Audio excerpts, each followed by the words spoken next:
Good morning, my little ramblers, and welcome to the weekend, or in my case, Monday morning. But anyway, yes, as explained last week, I'm away at the moment at the time that you're watching this. Presumably you're watching this the weekend it's released. But I'll be away down in lovely old London celebrating my 40th birthday. In fact, by the time this is released, I will have just turned 40, which is quite exciting stuff. And I know I've been talking about it for the past few episodes, and I will shut up about it now. But because of that, because it's disrupted my usual schedule, I decided last week that I would do a Q&A for this week's episode, a 40th birthday Q&A, and I put the call out for questions from you lovely people, my lovely regular viewers, listeners, Discord members, and anyone else. And I've had an awful lot of questions, so I guess I shouldn't dilly-dally too much. This is going to be a slightly longer episode, I think, looking at some of the questions, because I want to take the time to answer them properly. And I've tried not to just whack the microphone there. I've tried not to overthink them too much. I kind of want to answer stuff off the top of my head, but there's been a few that have really got me thinking. And yeah, it's very cold in the studio today. I just arrived and one of my sound deadening panels on the ceiling had fallen down, and it just happens to be the one that's directly above my head while I record this. So if nothing else, keep watching, because you might get to see a big chunk of foam fall on my head at random at any moment. I mean, it has been making some creaking noises since I stuck it back up, but anyway, of course, last week I talked about the Yuzu emulator being shut down by Nintendo and them coming to an out-of-court settlement, and people seem to be generally in agreement about that. That obviously emulators are a good thing, software preservation is a good thing, but perhaps sort of shouting about how much money you're making out of it and encouraging piracy and sharing of unreleased games maybe isn't the best way to stay off Nintendo's radar, and actually, they were perhaps a bit silly about it. But that led to a question on my Discord from Dan. Dan is a relatively new member of my Discord, and I don't think this was intended for the Q&A this week, but I wanted to open with it because it's quite a nice link to the previous week's episode, and I actually have some quite interesting thoughts on it as well. So we'll start with that, then we'll talk about the video that went out on my second channel this week, one of maybe two, depending on what happens later on today. And of course, I'll go over all of the other questions. I've got them all lined up, ready to go. So let's start with this one. And it's quite a long one. And it basically says, is there anyone anywhere who hasn't pirated something? There is an overriding theme in the whole retro community that they dare not speak of piracy without condemning it, even though they make obtuse, tongue-in-cheek references to X-copy parties. I'm looking at you, Amiga evangelists. I would stick my neck out and say they have and maybe still doing it, but feel they have to say it is bad for fear of reprisals. Sorry about that. I haven't had any coffee yet this morning. I answered Dan. And I basically talked about my own experiences with piracy and stuff, because, yeah, absolutely. I mean, my conscience isn't clear on this particular subject. When I was a kid, I had the Atari ST, as many of you will know, and I had a whole box full of discs with handwritten labels, stuff I copied from friends and stuff my dad had got through people at work and stuff like that. And yeah, throughout the 90s, I pirated PC games, copied PC games from my friend's PC, and I got a CD burner when they came out, and I copied. Basically, we'd all kind of, one person would buy a game, and then between us, we'd all kind of make copies of it and play it, and piracy. I mean, well into my teens and my college years. And I'm not really ashamed to admit that, but I do kind of want to talk about my stance on the whole thing. Because I think it's important to bear in mind that I was a kid. I didn't have any kind of means of income. And I mean, I know a lot of pirates kind of use this kind of specific form of mental gymnastics to try and justify their actions. But yeah, it's not like I would have gone to a shop and bought those games, because I didn't have the means to buy those games. And, my friends were playing them, and they were kind of this big cultural thing. And you had to be sort of part of the conversation and not miss out on that. I'm not saying it's a good thing, and I'm not saying it's justified for that reason. And I'm actually doing what Dan's kind of saying just here, and feeling the need to condemn it. But there we go. But one thing I will say, with a very clear conscience, and quite openly and quite honestly, is that I don't pirate software or games at all nowadays. All of the stuff on my computer that I'm using right now, I mean, I use this for work stuff as well, but literally everything on here is paid for and licensed. My gaming PC at home, I was trying to think of the worst piracy that I've committed on any of my current machines, and I think my gaming PC at home, it's got like one of those slightly dodgy Windows 10 keys that I think I bought it from like a key reseller for £7 or something. Is that piracy? I don't know. It activated fine. It's evidently some kind of legit copy. And did Microsoft get any money for that? But other than that, I can't think of anything. I think the last kind of big bit of software piracy that I engaged in was like Adobe CS6 when that was current, because I wanted Premiere and Photoshop and all of that. But even now, I mean, I've got an Adobe CC license for work. It's a massive rip-off, and obviously, but yeah, people send us Photoshop files and InDesign and Illustrator files and stuff all the time. I've got Resolve. I use that for editing. Obviously, that's free, but there's also a paid studio version, which is the version that I use. And yeah, all of the current gen games and stuff. I mean, I don't have a console. I play everything on PC, and I just buy everything on Steam. It's just so easy to just click the button, spend the money, know that it's all updated, and you've got your cloud saves and everything else. So it's just not worth the hassle nowadays. But yeah, one thing I will say, which I don't know, hopefully it isn't too controversial, but I have a Mister, obviously a machine that can, I'm going to use the word emulate, lots and lots of different systems from the beginning of time, and that is fully loaded up with ROMs from loads of different systems. I've got Spectrum stuff, I've got Atari ST and Amiga stuff on there, I've even got some DOS stuff on there, Mega Drive, SNES, NES, N64, Sega Saturn I've been playing with recently, and yeah, I mean, they're long dead systems. I know some of those publishers are trying to sell those games to us again. Obviously on the Switch and stuff, you can go and buy some of the old Nintendo games and things. But they've made their money. The publishers have made their money. The developers have made their money. You can't go and buy those games brand new. The alternative is to buy it secondhand on eBay, and they're not going to make any money that way either. So I don't particularly have any qualms with that. And that was my answer to Dan, just kind of on my thoughts on piracy and retro piracy and stuff like that. But yeah, that's speaking from a position as an adult with a reasonably good income who can afford to pay for this stuff. And ultimately, if nobody paid for it, it wouldn't exist. So I mean, same goes for like Netflix and Spotify and Amazon Prime Video and Apple TV and YouTube Premium. They're all stuff that I pay for. Pay for all that content. Yeah, maybe I've been known to pirate the occasional movie if it's not on any of those services. I don't particularly want to pay for Disney Plus. I'm not a fan of Disney as a company. But to be fair, I'm not really into sort of Star Wars and Marvel films and all that stuff anyway. So yeah, that's that, I guess. Bit of a rambling start, but it's a link back to the previous episode. So yeah, we'll talk about the video that I released today on my second channel. I can see in my mind the comments coming in already off the back of that one, and I've got so much stuff to get through. So yeah, we'll move on to the video, and then I will answer some more of your questions. So a while back, I think about a year ago, something like that, Nintendo, there you go, again, shut down the eShop on the Nintendo 3DS, which is a console I'd never really owned and didn't really have any experience of. I had the DS Lite back in the day, and yeah, in my mind, I was buying something else on one of the Japanese auction sites, and I thought, I should probably pick up a 3DS and kind of make a video about this, because I think this is quite interesting. And software preservation is something I talk about quite a lot, and something that I'm quite keen on. And obviously, when one of these services shuts down, all this stuff, without pirates, without preservationists, all this stuff gets lost. So.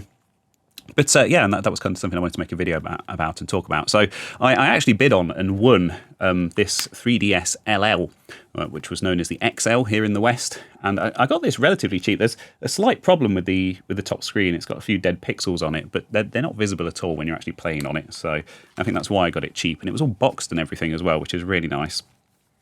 And last week, an emulator was released for this, not a 3DS emulator, but a Virtual Boy emulator. Oh, sorry, I'm just choking on my words there.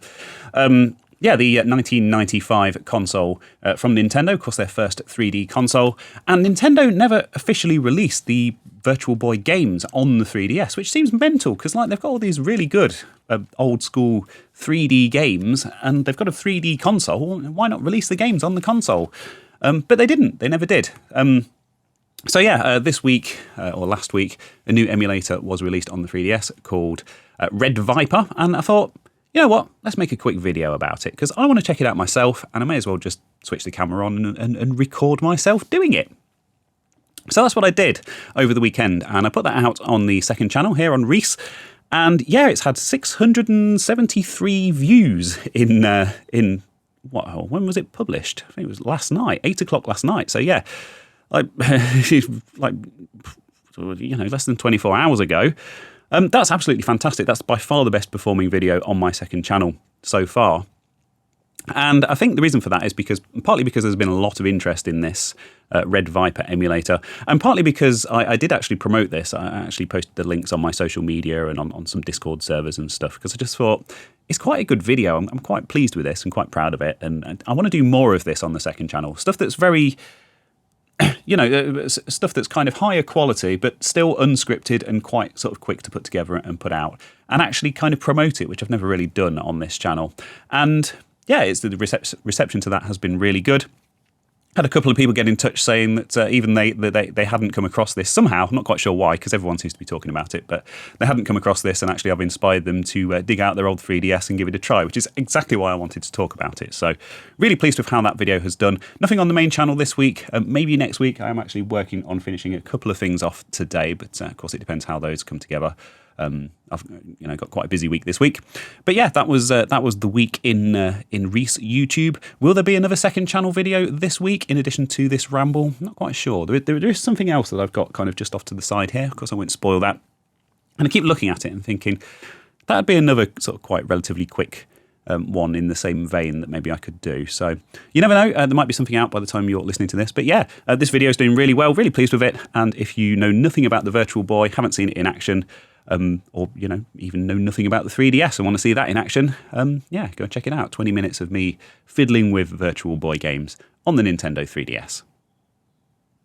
So here we go, without further ado, without further fanfare, it's time for your questions. Thank you ever so much, everyone, for submitting all of your questions, whether they were in the YouTube comments or on Discord or even by email. As you'll see, I've had a couple arrive via email.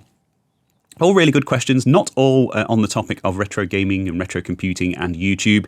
Quite a mixed bag and some quite interesting stuff. So as mentioned, there are quite a few of them, so I'll rattle on, and I'll add chapters as well to all the questions. So if anyone's looking for their specific question or wants to go back to it or link to it or whatever, they will be available on YouTube. But yes, let's begin. So the very first question is from Derek. Hello, Derek. Long-term supporter of the channel. Of course, I've met him in real life. He volunteers at the Cave, which is where I've met him, and where he also met my lovely wife, Catherine, who has also been to the Cave with me a couple of times. And he says, "Hi, Reese. Not a retro question, so ignore if you don't want to answer. I have to add, I haven't ignored any questions that people have sent in. I'm going to answer every single one of them. But how did you meet your lovely wife, Catherine?" Derek. And I should just point out before I get into the answer that Derek and Catherine had a wonderful time playing on the Master System at the Cave. I think they both have quite fond memories of that system, and they were playing Wonder Boy. And Derek's a really lovely guy, and get on really well with him. As does Catherine. She does ask after him. So yeah, Derek. How did I meet my wife, Catherine? It's not a very exciting story, I'm afraid. Basically, we met at school. I was 16, she was 17, and we kind of moved in the same social circles. I was getting into, playing the bass, really. Rock music and grunge and Nirvana and Green Day and all that kind of stuff. Kind of started to move in those social circles with those kind of kids. She was one of those kind of kids, and there was kind of a group of us that didn't really enjoy going to school, I think it's fair to say. Perhaps spent some time not there when we should have been there. And she happened to be in some of those same places, and we kind of got to know each other. At first, I actually had a girlfriend at the time. And a kind of a mutual friend of ours was on my school bus, and she said, "Oh, you do realise that Catherine's she really fancies you, don't you?" And I was like, nah. I thought she was winding me up. I thought she was taking the mickey, because obviously she was older than me and she was much cooler than me, because I was a bit of a geek, despite being a bit of a grebo as well, as you might expect. And I don't know, kind of got drunk one day and things happened, and we've been together ever since. So that's how we met, and then we were together for like 15 years before we got married. Decided very on that we were going to at some point, but it was never really sort of a priority. Then that happened, and as they say, that was that. So how long have we been together? What was that? Was that the year 2000 we got together? So 24 years, well over half of our lives now. And still going strong, really, still happy. Don't really know what else to say about that. That's how we met. Not a very interesting story, but hey, when you're 16 and there's a girl who's a year older than you and much cooler than you who's interested in you, you've got to take that opportunity, haven't you? So I'm very, very glad that I did. So if you're wondering about the logic behind the grouping of these questions and the order of these questions, they're kind of roughly in the order that they came in, and I've been screenshotting them as I go along, and I've kind of sort of roughly grouped them together. When I have had some that have kind of been along the same lines, I have grouped them together as well. But this one was pretty unique, and I wanted to get it out of the way quite early on. And this one is from my good friend Sam. Yes, hello Sam. And we were actually sat in a restaurant on. There's a whole funny story about the restaurant, but yeah, we were sat in a restaurant on Friday. Was it Friday or Saturday night? I think it was Saturday night. When he decided to randomly email me this question. So thank you, Sam. Let's take a look at the question. The question is, how many Halfords could Rob Halford rob if Rob Halford could rob Halfords? Sent from my iPhone. Thanks, Sam. So Rob Halford. I should show you Sam first. So I have this gallery in Google Photos called Sam Blackmail Photos. I've known Sam for such a long time now, like 15, getting on for like 20 years maybe. Got loads of great embarrassing photos of Sam. So I don't get many opportunities to show these off, and I know he's probably listening to this on the train or something. There he is. Although there's a nice classy one here of him looking like some kind of pineapple farmer. But anyway, yes. And I was in a band with Sam. I used to work with him. Oddly enough, let's not get into all of that. I've got a lot of questions to answer. But yeah, so the question is specifically about Rob Halford from Judas Priest. Sam seems to have this weird obsession with Rob Halford, I think it's fair to say. Both big sort of classic rock fans, and obviously big fans of Judas Priest.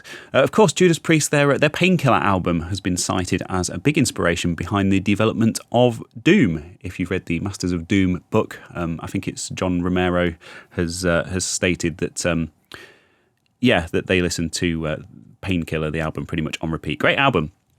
Of course, British band. I think is Rob Halford from? Is he Birmingham or Sheffield, or I think it's relatively local to us as well. And I was very, very drunk one night round Sam's house, and we were listening to some Judas Priest, as you do. And I think I randomly came up with the question, how many Halfords could Rob Halford rob if Rob Halford could rob Halfords? Of course, Halfords being the shop that sells all of the automotive spares, light bulbs and windscreen wipers and batteries and that kind of stuff. So now I've given you all the backstory behind that fascinating question. I think the answer is 3. So an international question next from one of my global listeners. Shout out to you, and let's dive straight into it. So this one comes from Macadoum, which is a fantastic name. And the question is, this podcast helps me to improve my English because you speak fast. Great. Do you speak French or any other language? I assume by the question about French and from the name that this person is French, so bonjour to you. And yeah, I think just before we dive into it, I'll just talk a little bit about my YouTube channel, because that's what I like to do. But this is relevant. So if I look at my stats for 2023, this is something that I kind of talk about, something that I'm quite keen on. My third biggest audience after United States and United Kingdom is Germany, oddly enough. If you look at my top 5 countries by viewers, they're all English speaking, so United States, United Kingdom, Canada and Australia, but Germany's there at the number 3 position, which is really strange. And oddly enough, I do get comments from, predominantly from Germans, but also from people kind of in other parts of the world, saying that they really like my videos because I speak very clearly and it helps them to learn English, which is great. I think it's fantastic that, that was never the intention, because if you meet me in real life, I just mumble and ramble and all sorts. And I appreciate the rambles aren't the greatest example of this, but certainly on my main channel. And one thing that I've always put a lot of work into is the subtitles or the closed captions, particularly on my main channel videos, because they're all scripted anyway, so it's quite easy to sort of copy and paste those in. And 31.8% of people, that getting on for a third of people who watched my videos on my main channel last year watched them with the subtitles on. And of course, you can automatically translate them. As we can see here, some people are auto-translating them into Spanish and French and other languages, which is great. So that's why I put quite a lot of work into them. I appreciate I don't on the actual rambles, because this is kind of intended as a podcast and as a background thing and as an audio thing. And I don't think anyone sat there sort of intently staring at the screen. But anyway, that was just an aside, which I thought was quite interesting, relating to languages and my international audience. But back to Macadoum's question. Do you speak French? Oui, un petit peu. Je parle français un petit peu. To a high school level, I would say. My parents had a house in the south of France, dans le oh dear, l'Appellation Languedoc, dans le sud de France. Un petit maison. Yeah, it's high school level French. But actually, I haven't been for a few years. But when I'm kind of in France and kind of fully immersed in the language, I do tend to kind of get a bit more confident with it. And I can, go into restaurants and bonjour, veux-tu, and croissant s'il vous plaît, un café au lait, kind of thing. Merci beaucoup, au revoir. It's high school level stuff, but I do make an effort, and people do appreciate it. The other language that I've been learning is Japanese. I've been doing Duolingo. We went in 2018, and I kind of made a bit of an effort to learn before we went. Konnichiwa, hajimemashite, yoroshiku, onegaishimasu, all that stuff. Sumimasen. Again, just kind of odd phrases and stuff. But I find they do help. I find that people do kind of loosen up a bit when you speak to them in their own language, in their own country. And we're very lucky to be quite well travelled and to have visited a few different countries. And I do like to pick up little phrases and things. But I would like to be much better at languages. But as with many things in my life, it's putting the work in, putting the effort in. I've got far too much stuff going on, too scatterbrained, struggle to focus on any one thing. So, yes. Do you speak French? A little bit. Any other language? Yeah, a little bit of Japanese. Other than that, obviously, once you know French, you can kind of pick up bits of Spanish and Italian.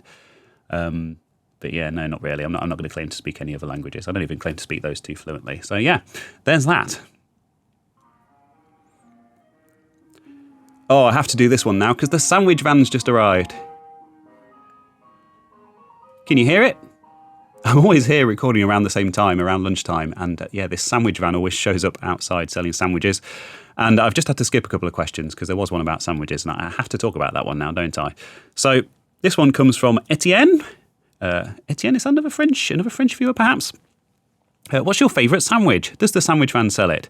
Do these questions make you hungry? Well, I've just had quite a big breakfast, so I tend to have my lunch a bit later in the day. And yeah, I'm not... I don't know if I should be... I'm going to have to whisper because the sandwich van's right outside, but I'm really not keen on the sandwich van. So yeah, it's called Britannia something or other, and they play Rule Britannia out of this annoying ice cream van-y sounding speaker, as I'm sure you can hear. Show up every day when I'm filming and interrupt my rambles. And I've been out, and it's it's a lovely girl that runs the van and drives it. But I think we're last on the route here, and they've never got anything good left. The one and only time I bought something from the sandwich van was it was like a very plain ham, crusty roll thing. Oh, I can hear people outside going to the sandwich van, like crusty roll thing, because it was literally the only thing she had left. And I just felt sorry for her, and I thought, well, she's going to keep driving around all the local industrial estates all day trying to offload this one sandwich. And if somebody doesn't buy it, so I need to do my duty and buy it. Was the next question about sandwiches as well? No, it wasn't. Okay. Sorry about that. Bit of a distraction. But yeah, my favourite sandwich, this reminded me of a story of when I went to the cave, when I was filming my Atari show and tell video with Neil at the cave, and we had a Reuben sandwich. He offered to buy me lunch, and I was like, well, yeah, I'll just have whatever you recommend. What do you usually have? And he said they do an amazing Reuben sandwich. Of course, I think it's a New York thing, isn't it, a Reuben sandwich? And I was like, yeah, okay, fair enough. And then this sandwich arrived, and it was amazing. It was like one of the best sandwiches I'd ever had. And I actually, I can't remember if it was Twitter or Instagram, or I posted it somewhere, and I got a reply from someone who's quite angry. I don't know if that's the right word, but yeah, someone who was like, oh, you Brits don't know a Reuben sandwich. You come over here, I'll show you a real Reuben's. But the way it was worded was quite aggressive and quite confrontational, considering it was just a sandwich. And it just goes to show that people argue about anything on social media, including sandwiches. So yeah, they're my thoughts on sandwiches. And yeah, I can hear people outside queuing for the sandwich fan. So maybe I'll stick my head out the window and see what they've got today. But like I say, I've only ever bought that one from them, and it wasn't very good. And that was more of a pity purchase. So yeah, sandwiches. Oh, I've just spotted, after my little reshuffle here, that there was a second question about sandwiches, so I should lump these two together, I think. And this is from James of Ncot Tech, great YouTube channel, go check him out. And he's also a regular on my Discord server, and he has asked over on Discord, what sandwich did you get? And there's another question as well, but we'll address that one first. As just mentioned, I've only ever bought the one sandwich from them, and it wasn't very good, so I haven't bought any from them since. I have just had a look out the window and taken a sneaky picture as well, and she does seem to have a few more sandwiches today. So perhaps I should have gone out and investigated the stock situation. But anyway, he then goes on to ask, how do you think up ideas for a ramble each week? How far in advance do you plan? Assuming you do plan. I do actually put quite a bit of planning into this channel and into the rambles. So generally how this works with the rambles is that I have a Google Doc where I collect ideas every week. And if I see something interesting on the internet or an interesting video or whatever, I'll just copy and paste it into that document. And then it'll get to sort of Thursday evening, and I think, right, I'll be recording the ramble tomorrow morning, so I'll kind of sort this out and kind of work out what I want to talk about, make a list of talking points and the links and things, and then obviously open those up in a web browser window and point OBS at that so I can capture it as I go along, just as a bit of a visual aid for the YouTube viewers. And that's kind of how that ends up coming together. And then there's kind of longer term stuff that just keeps getting bumped up the list to next week. And there's stuff that I've had in the list for quite a while now that's not necessarily time sensitive in case I do run out of ideas. How far in advance do you plan? I've got a list of YouTube videos that's very, very long. As far as how far in advance, it's basically I'll finish a video and think, right, what do I want to do next? It's changed a little bit since I've had the studio because I do have a few projects that are kind of a bit longer term and a bit longer running. And the great thing about having all this space is I can actually have them set up. So I'm literally looking over at the other desk right now, and I've got my NEC PC98 set up and the Atari VCS, and I've got ongoing stuff with both of those, doing bits of video capture and stuff. Might jump onto the PC98 video next because I know a lot of people are waiting for that, and I'm quite keen to show off what I've been up to with that as well. But yeah, as far as planning, whatever takes my interest at any given moment, to be honest. There's a little bit of planning that goes into it insofar as I'm constantly sort of gathering ideas and thinking, oh, that'd be a good thing to cover on the channel. But no sort of regular schedule or anything like that. So a question from a subscriber here to my second channel here. Hello, a regular viewer and commenter. And they've asked in the comments of the previous video, so we'll go straight to this one.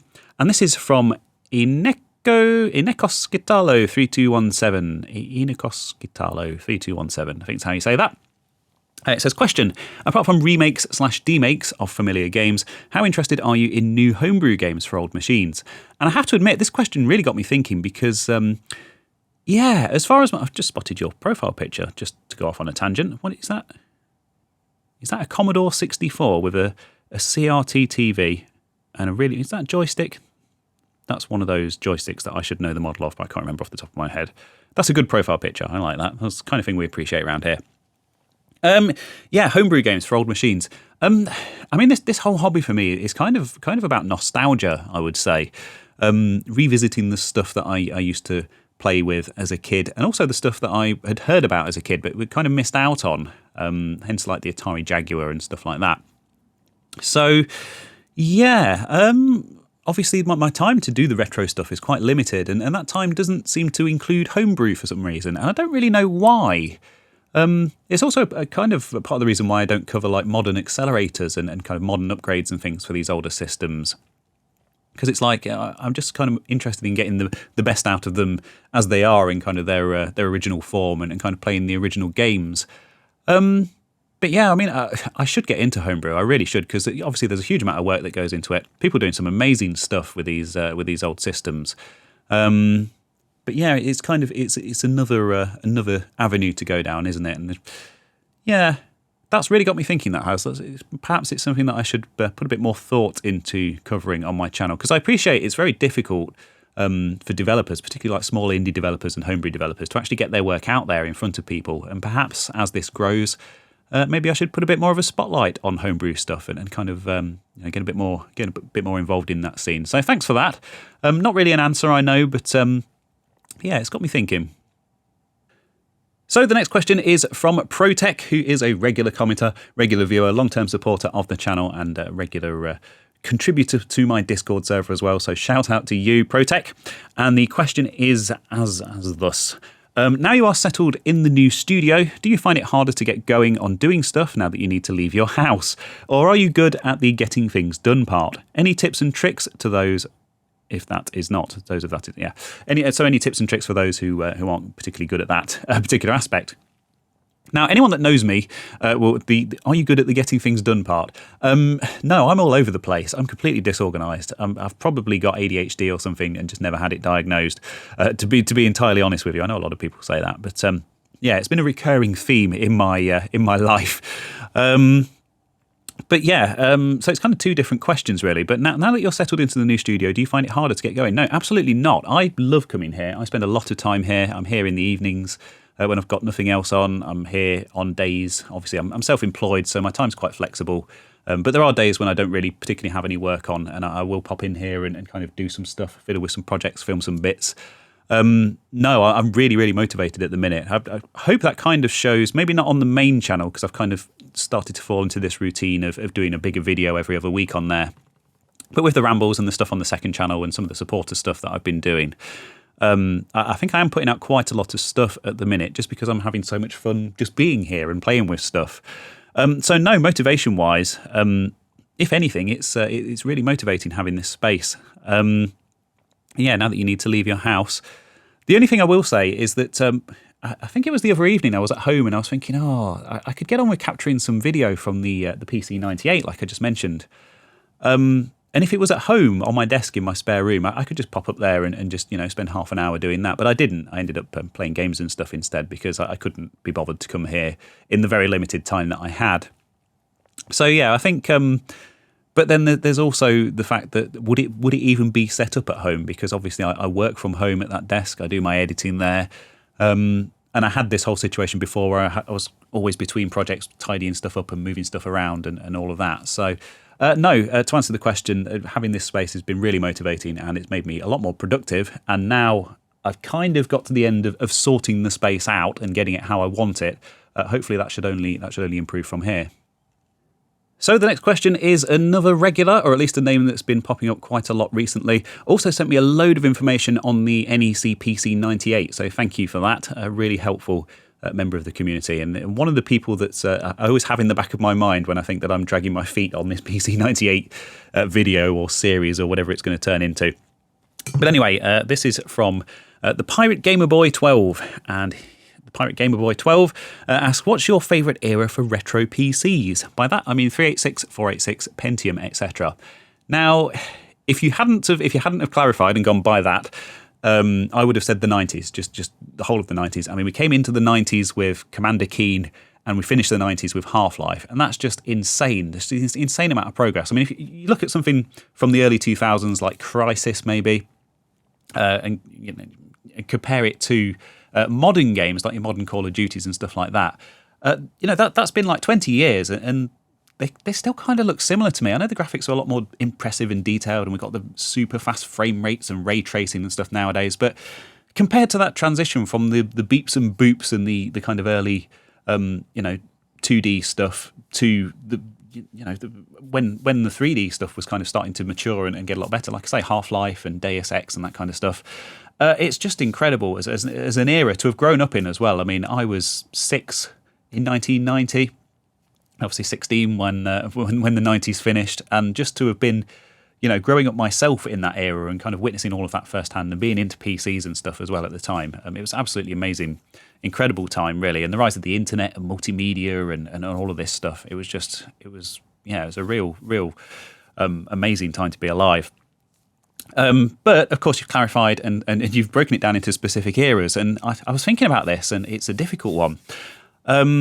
and this does kind of feed into my next question as well. But I would say the 486. I've built myself a really, really nice 486 setup. That RM, which is a DX4 100. It's got the Orpheus sound card in it.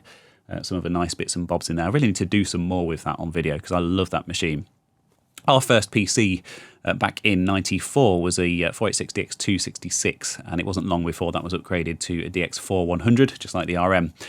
And yeah, if you put me on the spot and say pick your favourite PC CPU of all time, I would say the 486 DX4 100. Just because obviously the Pentiums were a lot more capable, and that was kind of the beginning of kind of the 3D era and 3D accelerators and Quake and all of that. But you know, that kind of Doom era, that kind of, you could just tell that things were going to take off. You know, we had Microsoft Encarta, and you could go on there and you could play videos and, you know, watch videos like proper FMV on your PC. And our first internet, you know, I first got online on that PC, that 486 on Windows 3.11, believe it or not. And yeah, just the promise of that, and just kind of everything that it turned into, just kind of showing the capability of what the PC was going to become as a platform. I think it was very obvious, even at that age, and even yeah, on that specific machine. And I think that was very specifically a kind of a 486, a later 486 thing for me. So that's what I would pick as my favourite era for retro PCs, I think. And this leads straight into Rich's questions. He has two questions. They're both somewhat unrelated, but yeah, just on PCs and 486s and that kind of stuff. Rich asks, would you consider any more 486 PC build shenanigans in the future? No, because I'll tell you why. Much as I absolutely love that era, as stated. Yeah, I've got the RM, and it's everything I want in a 486 PC. It's just kind of the ultimate for me, the ultimate build. That's why it's one of the first PCs that I built, or at least kind of in the modern era retro PC. You know what I mean? You know, like for the channel and for this retro hobby. So I'm not sure I'd build another one. There are kind of some gaps, I think, on my channel. I've done like the Pentium MMX kind of era. Perhaps I kind of should continue from there a bit and do a bit more sort of Pentium 2, Pentium 3 kind of stuff. I've done Pentium 4 era. Obviously, that was when PCs kind of started to get a bit boring again. And I've done the much earlier stuff, obviously, like the 5150 and those early IBMs and early DOS stuff. So, I mean, I would never say never. And of course, hopefully I'll still be doing this YouTube stuff well into the future. And yeah, there should hopefully be plenty of time to cover this. And but 486 PC build, probably not. Doing a lot more stuff with the 486 that I already have, almost definitely. That's something that I'm very keen to get back into. And the other question that Rich asks is, given that the mini Atari 400 is imminent, will you be covering it? Don't have any plans to pick one up. I don't really have any desire to own one. When the 2600 Plus was announced, I was really excited about that.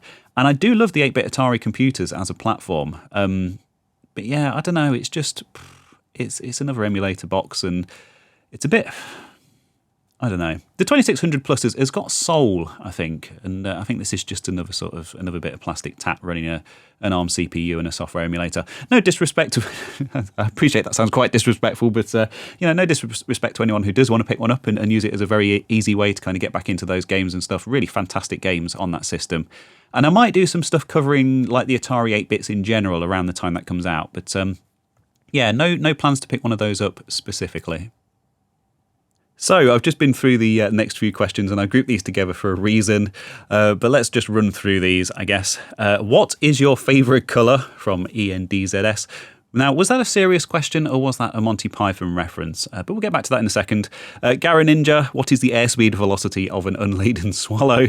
And yeah, this one from, is that Wojciech? Is that how you pronounce that? I'm going to go with Wojciech.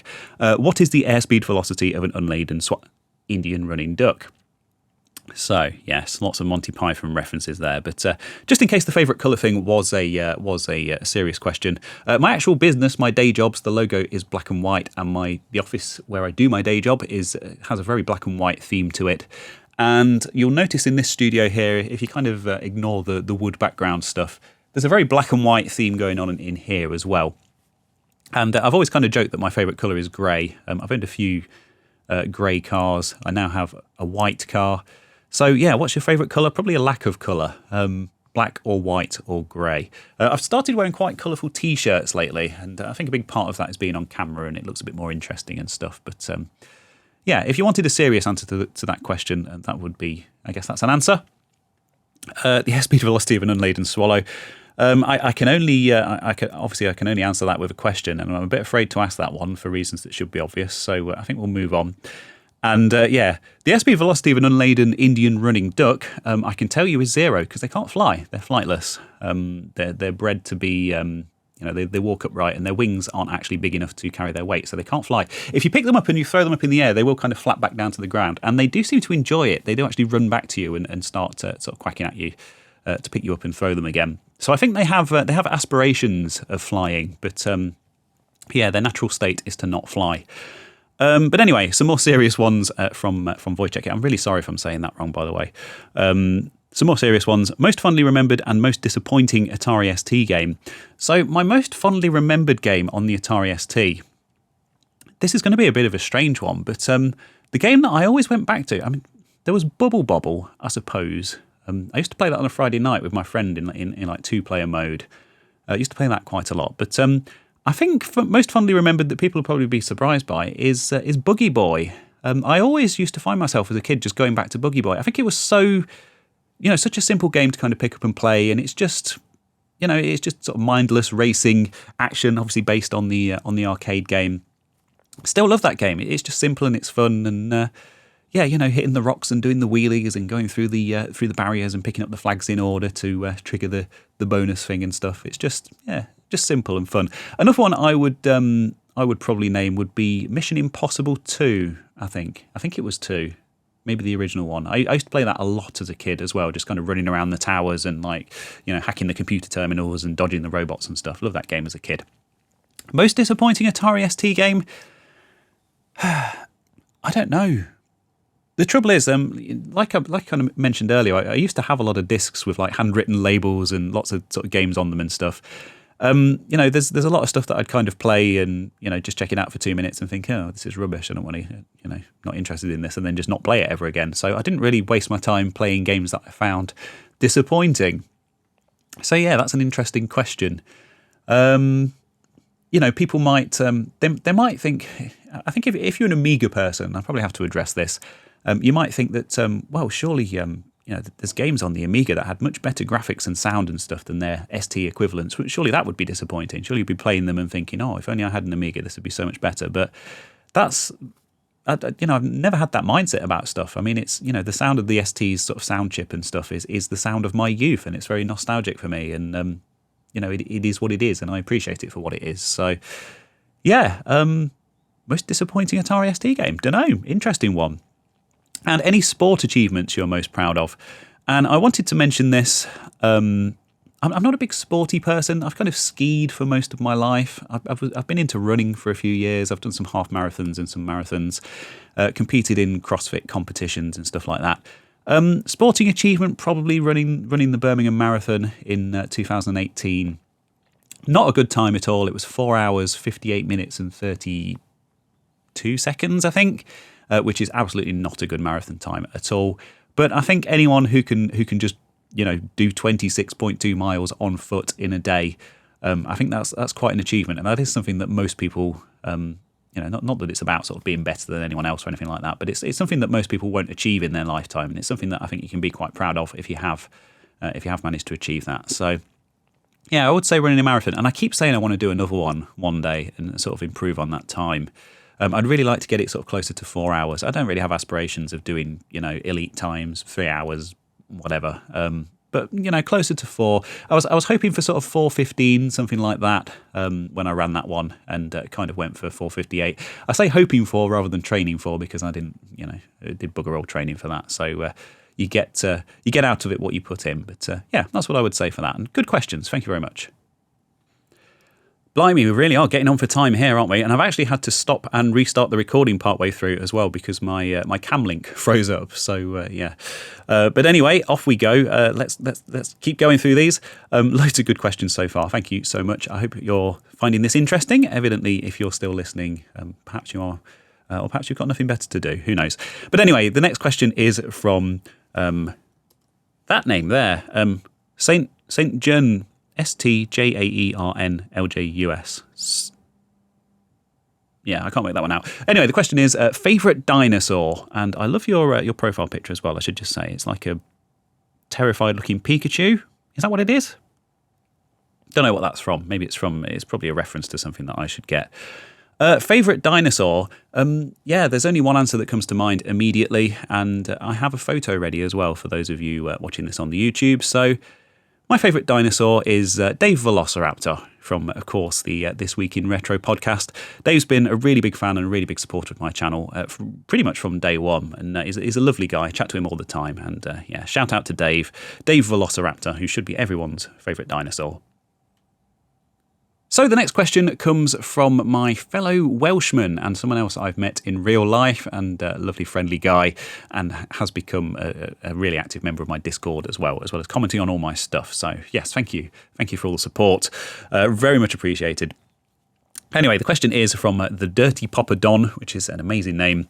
And the question is, what do your friends and family make of your chosen career? YouTubing, etc., not the ham programming. I guess ham programming being a reference to the whole bacon factory stuff, day job stuff, rather than being something to do with the Amiga, as you might expect. So what do my friends and family make of my chosen career? Now, I want to say I don't want to make this a career. I think that would suck all the fun out of it, and that's not really the end goal of this, but I know what you mean. I know what you're getting at. And yeah, it's a bit of a mixed bag, really. One of my cousins watches all of my stuff, which is quite strange. I don't see him all that often, and when I see him at family gatherings and stuff, he's always like, "Oh, I really liked your video on this or on that." And oddly enough, he kind of discovered me completely by accident off the back of the solar videos, because he's into like solar and renewable energy and that kind of thing. And I came upon his recommendations, and he was like, "That's my cousin," which was very strange. Yeah, I mean, they're all aware of it. They're all very supportive of it. But quite a few of them don't really get it and don't watch the videos, which is absolutely fine. I don't want people to just watch stuff for the sake of it, just to sort of, feign being supportive. But, people always ask me how many, how's the channel getting on?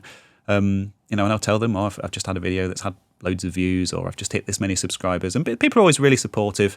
There's a guy down the gym who keeps asking me about my channel all the time. He's like, "Oh, I saw your video on this. I thought it was really interesting," and that, which is really cool. And there's actually someone at the bacon factory as well.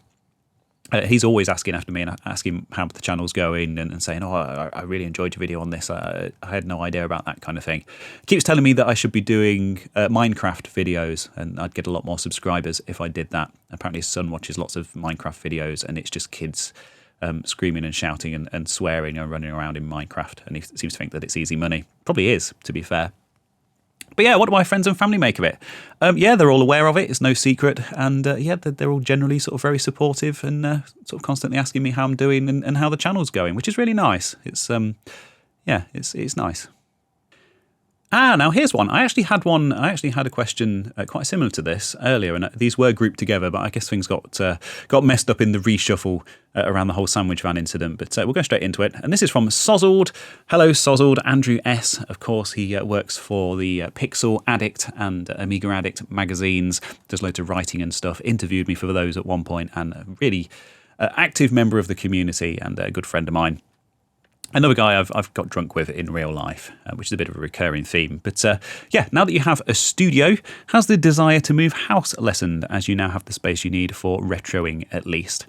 And that's right. I have talked a bit about wanting to move house, because I grew up in various houses, because my dad was into like property renovation and stuff like that, and like my wife Catherine's the complete opposite. I think she lived in one house pretty much her whole life, and her parents didn't really do any work on it or any of that. I mean, they had a boat that they kind of built and were working on, so that was their kind of DIY project. But for me, and it's a bit of a running joke in my family that you buy a house that needs a lot of work, you spend years doing it up while living in the mess, and then as soon as it's done, you sell it and move on to the next one. And that's where our house is at the moment. We've lived there for like 11 years, just finished the downstairs bathroom, which was the last room to do. And now it's like, there's a couple of little bits to finish off, but it's like, oh, maybe we should sell it. We've added quite a lot of value, and maybe we could start again and do another one somewhere else. So no, the studio's not really. Obviously, I think part of the reason was running out of space and wanting a more kind of dedicated space for filming. So I certainly see where this question's coming from. But no, we're still sort of actively talking about moving house. Obviously, mortgage rates are up a bit at the minute, and we are remortgaging ours at the moment, which is kind of come at not an ideal time. But hey, we were talking about this last night, and We've only got 6 years left on our mortgage. We've got like less than 60 grand left to pay, which is a very fortunate position, really, compared to a lot of people that we know. So, yes, would like to move, would like to start on another sort of house renovation project and stuff. The studio and the retro stuff hasn't really been a factor in that decision. A big part of the problem is obviously we've got the ducks, and we're quite used to having a big garden and not being overlooked and that sort of aspect of our house, which we were really lucky with when we bought it. So it's finding something else that can offer that and all the other stuff that we've got is quite difficult, as well as being an upgrade and not completely ruining us financially. So that's probably more of a consideration. And then again, another question from Sozzled. This is one that doesn't really fit in anywhere else, so we'll just drop it in here in the middle somewhere. And this question, genuine Q. I'm not quite sure why you'd think that I wouldn't think it was a genuine question, but now that you've been going a while, why should we watch ctrl-alt-rees? What do you bring to the table that is different to other channels, apart from avoiding Amiga? Winky face. I don't actively avoid the Amiga, it's just not something I know much about, and there's so many channels covering the Amiga and doing a much better job of it than I do, so I just don't feel the need to put more Amiga content out there. And I do think, and this isn't any kind of slight or disrespect towards other Atari channels, and I don't like to brand myself an Atari channel because I don't want to pigeonhole myself, but I think it's kind of undeniable that the Atari coverage is kind of a big reason behind why a lot of people watch my channel. I just kind of I like to do sort of very high quality like Atari coverage, which I'm not saying that no one else is doing it, but I do, like I say, I do watch other channels that do a great job of it, but it's certainly not as well covered as kind of other aspects of retro gaming, like the Nintendo stuff and like the Amiga stuff, like you say. So that's kind of my contribution, trying to put out sort of high quality Atari content. But why should you watch me? I think the reason for that is that I'm very open about stuff. I'm very genuine. I'm very honest. What you see is what you get. I'm not in this to make money or extort my viewers or shove sponsors down their throats or anything like that. And I know there's another question from you along that line, which I will get to in a minute. Why should you watch me? If nobody watched, I guess I'd give up. But I don't do this because I want to build a massive audience and be the next Mr. Beast or anything like that. I do it because I enjoy it and I cover stuff that I'm interested in. And if other people are interested in that, then it's cool. But why should you watch me? Because I'm great. Now another question from Rich, much along those same lines, or kind of along those lines. Is there anything you want that might help the channel? And actually, I must say, despite everything that I've just said, is there anything I need that might help the channel? Yeah, 1 million subscribers, please. That would be great. Then I'd be bringing in so much money in ad revenue that I could spend all my time doing this, even though I've already said that I don't want to do that. Is there anything I need or want? No. There is one thing that I need at the moment, or that I want, or that I would quite like, and that is a second camera. A decent second camera. I've been doing some experiments with kind of other cameras and stuff. The reason for that is, and I think the Red Viper video that I did on the 3DS is a really good example of this. If you've ever watched Elliot Cole's videos, the Retro Future, he's got this really cool setup where he's got like a front-facing camera, and he does these, presenting stuff to camera, and then he's got one above that points down at the desk.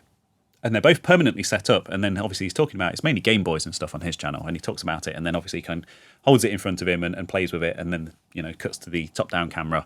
And I imagine that makes his workflow very, very easy and very streamlined.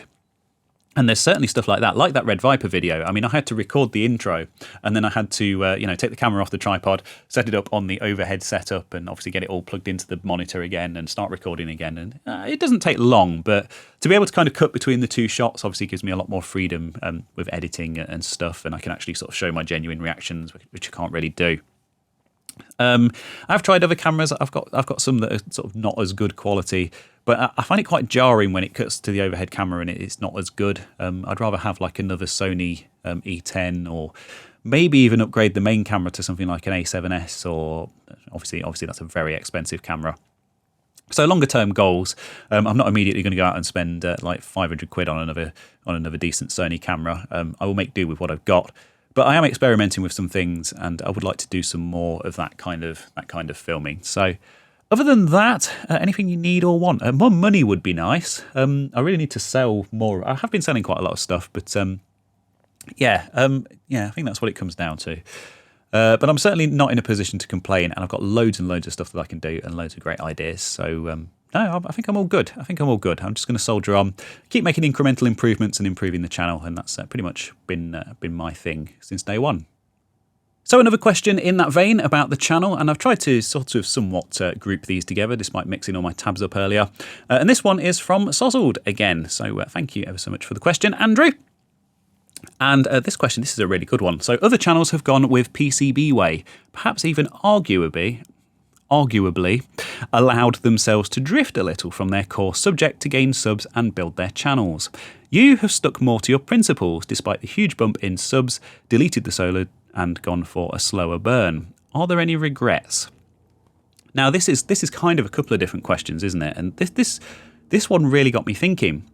There seems to be a plane flying over at very low altitude. I don't know if you can hear that, but anyway, we'll persevere. Yeah, obviously I did a lot of sponsored stuff earlier on with JLC PCB, and they actually paid me. I mean, I'm not afraid to talk about this stuff openly. They paid me $150 per video, and that was when I had like 2,000 subscribers. And if those videos got 10,000 views in a week, I think, then they paid, was it extra $250 bonus? So it was like $400 if I got 10,000 views in a week. And if I was still working with them, I would be reasonably consistently making like $400 per video on top of the advertising revenue. And I choose not to. And it's nothing about sticking to my principles or anything like that. But I watch a lot of YouTube on TV. We watch a lot of YouTube on our TV at home. It's kind of the main sort of source of entertainment in our house. And I find it really jarring.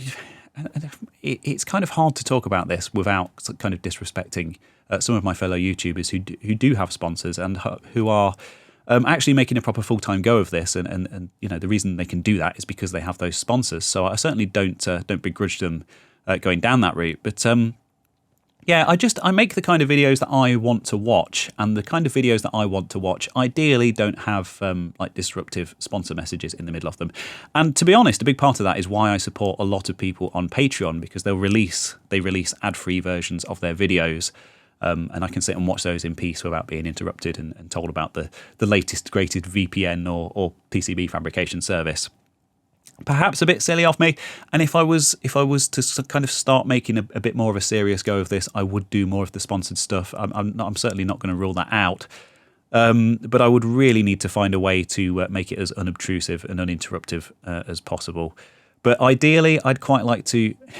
You know, as things grow, I would like to be more of kind of a Patreon kind of driven channel and do more stuff, more supporter stuff, and kind of try and provide good value for money on that side of things, like Neil's done with his and a few other channels. But at the minute, I'm just making videos and having fun doing it, covering stuff that I want to cover. And yeah, like I've stated previously, it's great that people are watching that. Are there any regrets? Now, this is an interesting one, and this got me thinking. This got me thinking about, you know, Sean from Action Retro, who I interviewed recently. He started around the same time as me, and his channel is 4 times the size of mine. He's just hit 100,000 subscribers, and fair play to him. You know, he's done the sponsor stuff, he's done the professional stuff, he's done the weekly regular schedule. He's put so much work into it. He's built an amazing studio, which was part of the inspiration for me putting this together. And yeah, he's I don't want to talk about this like a regret, but I do look at his channel and look at all the work he's put in and how he's been consistent with the themes and the topics, and kind of thought, yeah, that could have been me. And it's not a jealousy thing, and it's not a regret thing or anything like that, really. It's just it's more kind of looking at him as an inspiration and thinking, if I stick at it and I carry on and I keep doing what I enjoy, and if that comes across in the videos, then one day I'll be in that position. And some people it happens much quicker than others. I mean, there's people who've been doing this a lot longer than I have, who have a fraction of the subscriber count and the views that I get. So of course I appreciate everything that I get and the success of the channel so far. So are there any regrets? I think if I'd put as much work and as much time into it as he had, then I would kind of regret missing out on other stuff in favour of the channel. So it's all a balance, isn't it? But yeah, no real regrets, really, I don't think. Yeah, maybe talking about the 8-bit guy in that Ramble a few episodes ago, maybe I regret that. Yeah, I don't know if that's going to make it into the final edit. But anyway, yes, next question is from Rich. Again, thank you for the questions, Rich and Sozzled. They've been really good. And of course, everyone else. And this one is, would you consider doing a MIDI face-off, Amiga versus Atari? For fun, but with a genuine depth into hardware/software. And this is something I've had some thoughts on, really, because obviously Atari ST fans are always like, oh, but it had the MIDI ports and it was used by all these famous musicians and stuff. And then, of course, the Amiga people quite rightly counter with, oh, but, you can get a parallel to MIDI adapter for the Amiga. And then the Atari ST fans will say, yeah, but the timing was much more accurate on the Atari ST and it had the faster CPU and, Atari ST had Cubase and it just all feeds into this whole flame war rubbish stuff, doesn't it? But it does remind me of a concept that I had for a video and that I probably will be doing. Now, if you bear with me, the title of the video, I don't know if I should give this away, but hey, you're my fan base, so yeah, let's talk about this. I had this concept for a video called Why the Atari ST Was Better Than the Amiga. Yeah, I know. And it's going to get so many people worked up, and I'm going to get so many comments from people who won't actually watch the video. They just want to click on it and make angry comments because they're 40-year-old men who still get angry about the computers that they had when they were kids. But yeah, no, I know this is somewhat unrelated to the question, but of course, the Atari ST, when you look at how much it cost for the first few years of its life, compare it to the cost of the Amiga 1000 and the fact that there wasn't all that much sort of software and games on the Amiga. And then as games started to become more of a thing on the Amiga, but they were Atari ST ports and it was still the more expensive system. The ST, I think there's quite a good argument for the ST actually being the better buy for the first few years at least, until of course the Amiga 500 sort of really started to take off. And then obviously developers sort of started to abandon the ST and sort of look at the Amiga as the lead platform. So I wanted to make a video just talking about those sort of first few years of the ST's life and how it compared to the Amiga. And yeah, title it with a horrendous clickbait title of why the ST was better than the Amiga, with the caveat being for the first 3 or 4 years or whatever it was. Yeah, not related to the question directly. As for the MIDI stuff, yeah, that'd be quite an interesting one, wouldn't it? I could look at sort of early MIDI stuff, PC versus Atari ST versus Amiga maybe. Yeah, good concept. Good concept, that. Maybe I'll add it to the list. Another question from Sozzled here about the studio, and I really should have grouped all of these studio-related questions together, but completely disorganised. But anyway, this one is, the new studio appears on the face of it at least full already. Do you think you'll need to expand space-wise further, or is your empire where it needs to be? No, I'm exactly where I need to be and exactly where I want to be with this space. A little bit more acoustic treatment maybe, and a few sort of other tweaks to the layout and the kit that I have here. As mentioned, the overhead camera and stuff, but apart from that, I'm really happy with this space, and I don't think I need more space. I'm in the process of selling some stuff on eBay and clearing up some space, and yeah, that's kind of the focus at the minute. But not because I'm desperate for space, just because I do want to kind of put a hard limit on how much stuff I actually have, because nobody needs this much stuff, and I'd be better off with the money rather than having it all sort of tied up in stuff. Do I need more space? No, I'm really happy with this space. I think it's great, and this should have been tacked on to the end of the other question, but it wasn't because I'm disorganised. Right, getting towards the end of the list now. Thank you ever so much, everyone, for your questions, and just a few more to finish off on. A few unrelated ones, non-YouTube ones, and sort of more personal ones and stuff like that, which I thought I'd save till the end, just as a little reward for all the people who've stuck with this until the end. So thank you ever so much for listening. And yes, the first one is from a regular commenter. Thank you so much for the question. This is Dave-of-the-Daiquiris. I'd like to know more about your band. Not sure how to form that as a question. Hope this will do. Thanks, Dave. Yeah, about my band, that's a really good question, isn't it? So I was digging through some old photos the other day, and I actually found something quite interesting. And this was the first band that I was in when I was 15. This band was called Rue, as you can see written on the drum kit there, if you're watching this on YouTube. And as you can see, we're in the back of a curtainside trailer thing playing at the local park, at a local village fete. Really weird booking, but I was friends with one of the organisers of the fete. They were like a family friend of ours. And you can see my friend Nathan there on the left on the guitar. There's Ed, the singer, at the front. I use the term singer very loosely. And there's me on the right holding a bass. And again, I'm not going to say playing the bass. And you can see my bass amp behind me and how absolutely tiny it was. And I mean, nobody would have heard that. We were so massively unequipped and underprepared for this. There were about 3 people watching us. We were terrible. The music that we played was terrible. It was mainly covers. The drummer we'd actually never met before. He was, we had a friend who was a drummer, but he wasn't really all that interested, and he was quite unreliable. And then we had this gig booked and showed up on the day, and the drummer was unavailable. So somebody happened to know someone who knew someone, and this guy showed up. And the whole thing was such a farce and such a fiasco, but it was fun. It was loads of fun. And we played live a couple of other times, I think, but that was my first band. No real surviving recordings of that, quite thankfully, I think. But you got to start somewhere, and I would have been about 15. Nathan, the guitarist, he's a really, really good guitarist, he was. He was kind of my inspiration to sort of get into music and rock music and that side of things. But yeah, my band, which sadly has been dissolved for about 10 years now, although of course I do still see Sam all the time, the guitarist. My band was Titan.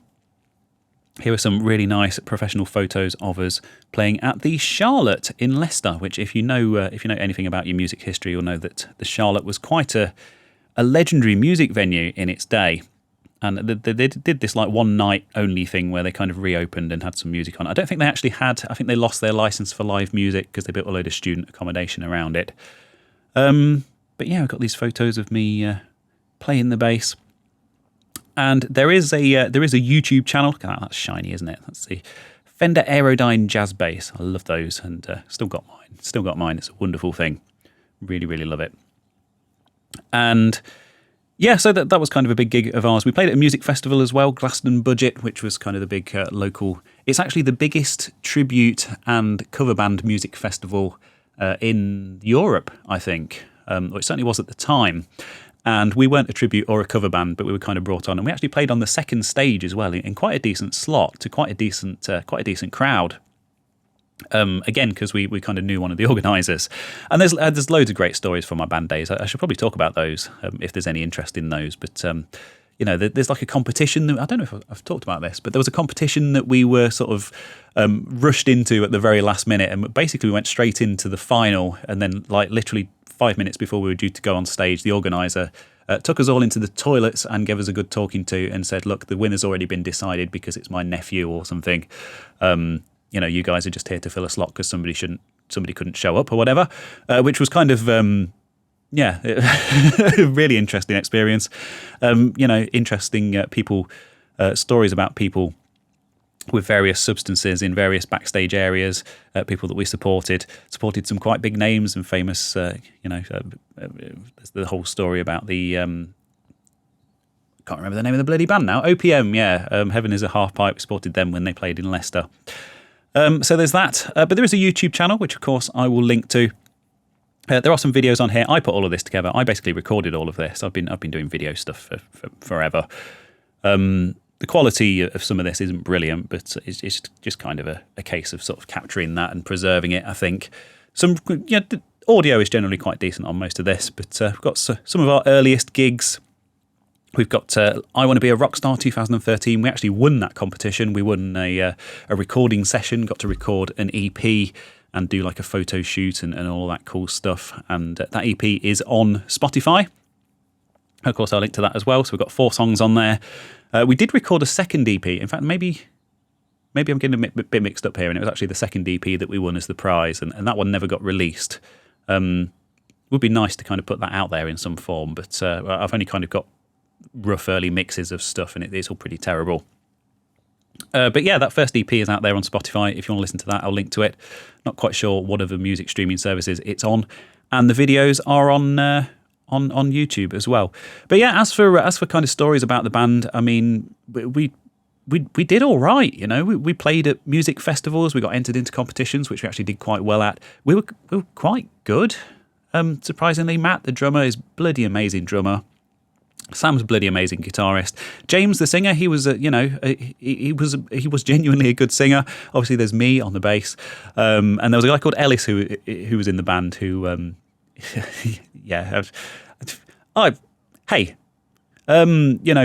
time cures a lot of. we didn't entirely see head to head with Ellis at the time, and he was kind of in and out of the band and eventually left after he kind of got the hint. But nice guy. He was quite a bit younger than us and kind of had different musical tastes and aspirations and stuff. But the gigs that we played with him, it was a lot of fun, and he filled that gap in the band quite nicely. Yeah. No, I'm sure Sam would probably say something different, but loads of fun. That it was fun. The thing is, it was so massively time consuming as well. Like all the practice and everything else. We were quite good with the band practice. We used to like meet up once a week. James's dad had a local business, and they had like a space that we could practice in. I recorded quite a lot of those. I've saved pretty much everything on my NAS and stuff. But we played. I've never really been able to pin down the kind of genre that we did. It was kind of like indie rock, but maybe a bit harder. Sam is very much into his sort of really sort of heavy stuff. James, the singer, was more into kind of Oasis and indie stuff. Matt, the drummer, he's more like, emo and like new metal kind of stuff, which I guess is kind of my kind of background as well. Ellis was kind of his newer stuff as well. Obviously being quite a bit younger than the rest of us. So we had all these kind of different influences, and James would show up with a song that he'd written, and he'd be like singing away like one of the Gallaghers, and we'd be kind of trying to play heavy metal underneath it. And surprisingly, at times it ended up coming together into a half decent song, and we'd actually go out and kind of play it live, played bars and pubs and clubs and all sorts of stuff, all sorts of weird venues. Played to crowds of like 5 people, and played to festival crowds and stuff as well. So really, really awesome experience. Completely uncomfortable for me being on stage and kind of being part of the, in the spotlight and stuff. But when you play the bass, you kind of have to hide away at the back anyway. So that's all good. 10 years since we disbanded. That's a bit of a shame. Been a very short-lived career, but as it is famously said, it's better to burn out than to fade away, I guess, as they say. As for current musical aspirations, I do still jam with Sam occasionally. He's got a piano in his house. We had a good time at Christmas. I talked about that, playing some songs with his musical family. So we've not completely given up on the music thing, but as far as aspirations of becoming professional musicians are concerned, I think that's behind us. It's a bit of a shame. So a question from Mumbo King now. On to the last 2 questions. Thank you ever so much again, everyone. Thank you, Mumbo King. Been a long-term supporter of the channel and a regular name in my Discord server and in my YouTube comments. And Mumbo asks, do you have any more Cooking with Reese episodes planned? Will your big boy knife make another appearance? Well, maybe if you subscribe to my OnlyFans. Also, how do you prefer sausages, battered or plain? Some interesting questions, culinary questions. I've actually really started sort of taking to cooking, oddly enough. There's a whole backstory behind that, which I don't really want to get into. But I've kind of learnt to cook, which is something that I've managed to avoid for most of my adult life. But over the past few years, I've been picking it up more and more, and I actually do a reasonable amount of the cooking in our house now. So I certainly wouldn't rule anything out. If you don't know what Mumbo is referring to here, these are 2 kind of older videos on my second channel, where I made something called eggy wegs, which we quite often have for breakfast in our house. In fact, that's what I had for breakfast this morning. It's like an egg omelette type thing with sausages and vegetables and stuff baked into it. Really nice. You can cook up a batch and stick them in the fridge, and you can eat it hot or cold, any way you like, and it's nice. It's like a full English breakfast in a slab. Good stuff. And it's probably not really selling it, is it? And then in the second one, I made some homemade mayo because. Why not? I actually make mayonnaise. I really love mayonnaise. I tend to have a lot of it on everything. It's really easy to make, and I prefer the homemade stuff to the kind of the shop-bought stuff. Amazing view counts on those videos, 245 on the Eggy Eggs video and 151 on the Mayo video. Maybe I'll link those down below. But yes, do I have plans of making any more? I shouldn't I? Obviously, I do all my filming here now. My camera and everything are kind of at the studio, so I'm not really set up to film at home. But I should. I've been doing some more sort of serious cooking just lately. I've been doing those Gusto recipe boxes and stuff. I know they're incredibly wasteful and massively overpriced for what they are, but it gets me cooking. When I wasn't really confident to before. Nice to have sort of the thorough instructions and have all the ingredients sort of prepared and weighed out. You could argue that it's probably not proper cooking, but hey, it's close enough for me. Do I have any more Cooking with Reese episodes planned? Maybe. Yeah, and I've still got the big boy knife. We actually bought that in Kyoto. That's a really nice Japanese knife. And yes, I use it even if I'm doing something very small and fiddly like, de-seeding peppers and stuff like that. I use the massive knife because I love it. I love the weight of it, and I love it's just a substantial thing. And, if you're going to do it, use a big knife. That's what I say. So, yes, maybe, don't rule it out. And almost certainly the knife will be making another appearance if and when I do that. Oh, I've just realised, I just flicked to the second question. I just realised there was another question. It's very important that I answer this. So, how do you prefer sausages, battered or plain? Plain. I like plain sausages. I like nice sausages, perhaps the slightly fancier ranges from the supermarkets or even from the local butcher if it's a special occasion. But yeah, they've got to be plain. I like a sausage bagel with like brown sauce and a nice egg with a nice runny yolk. That's kind of my go-to breakfast if I've got time to put it together. And it's we've not got any eggy eggs in stock. So plain, definitely. And sorry I nearly missed that.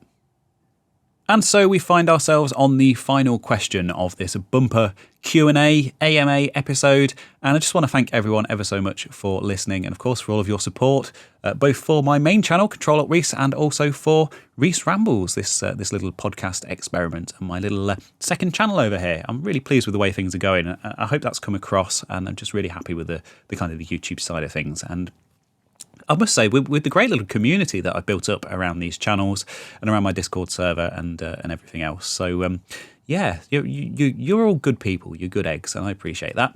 And I don't think people acknowledge that often enough. But a big question, a big philosophical, meaty question to end on for this one. It's not pipes versus tubes. I'm surprised nobody asked about that.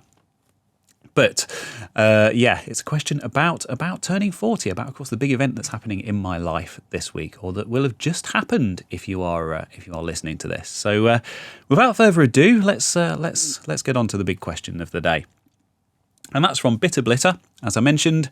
Carl, friend of the channel, long-term supporter. Thank you ever so much. And being of similar age, what is the thing you fear most about turning 40? Conversely, is there anything about being 40 that you are looking forward to?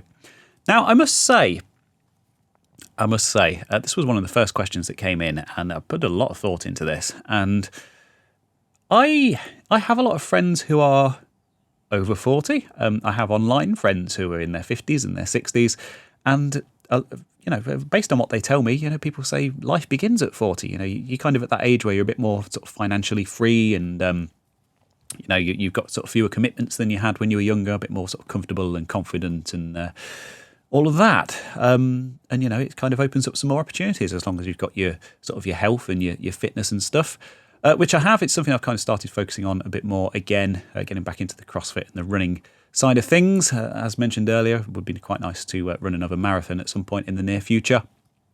But no, do I fear anything? No, not at all. No, it's like I say. I have plenty of friends who've been through that particular milestone, and maybe it's a time for reflection. I think it's important to sort of sit and reflect on stuff every so often when these opportunities come along. But no, not at all. I think I'm really kind of coming into my stride with the YouTube stuff and with some other stuff that's going on, and sort of going on to bigger and better things, and that's what I'm really kind of looking forward to. Is there anything about being 40 that you're looking forward to, and what is the thing that you fear most? Hopefully I've got another 40 years ahead of me. There's stuff like talking about the band and stuff like that. I mean, that seems like a lifetime ago, and buying a house, and me starting my business and starting this channel. It's like I've lived all these different lives, and I'm the kind of person that just tries stuff and just does stuff and gets on with it. Quite often in a bit of a disorganised and half-assed manner, but and that's kind of always how I've lived my life. And who knows what's gonna happen in the next few years, and what opportunities are going to come up, and what's going to happen. It's quite exciting to think about. It's just got to look after myself. I appreciate that things might not come quite as easily when I was younger, as far as sort of health and stuff is concerned. And I think it's something that is important to look after. But yeah, and, you know, talking like 40 is going to be ancient. I mean, there's people I followed on social media and stuff, and people whose YouTube channels I've watched for a long time who've kind of been through the whole turning 30 thing quite recently. A few examples I can think of, but you see them posting about it, and it's like, 30, that's nothing. And, you know, I fully appreciate that there are people sort of in their 50s and in their 60s watching this who are like, 40, that's nothing. So, yeah, you got to listen to people when they say that. It's nothing. That's life. But I do get to have a really big party and get to see all my friends and hopefully get up to some shenanigans in the wonderful city of London. So, yeah, if that's what I get out of it, then that's fantastic. I mean, you can't really say no to that, can you? So thank you ever so much for the question. That was it was one that got me thinking, but then it actually, you know, kind of got me thinking that no, it's all good. It's all good. Everything's good.